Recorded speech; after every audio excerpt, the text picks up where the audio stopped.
Good morning, ma'am, and good morning, sir. I am very happy and thankful for giving me a chance to introduce myself. By the way, my name is Alma Rose Alcasarin Adilantar. I am 40 years old. I am single and I am from the Philippines.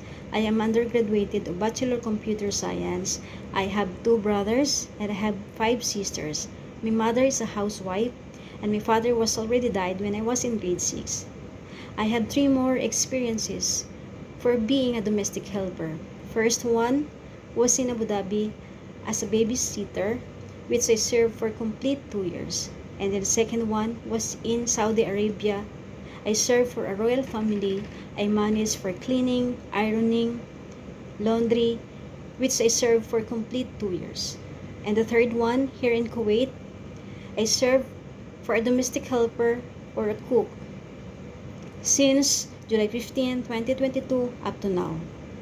And lastly, for my lastly employer, if you have a given a chance or you hire me as a domestic servant, I swear and I promise it to you that I will follow the house rules, and I will finish my 2 years contract.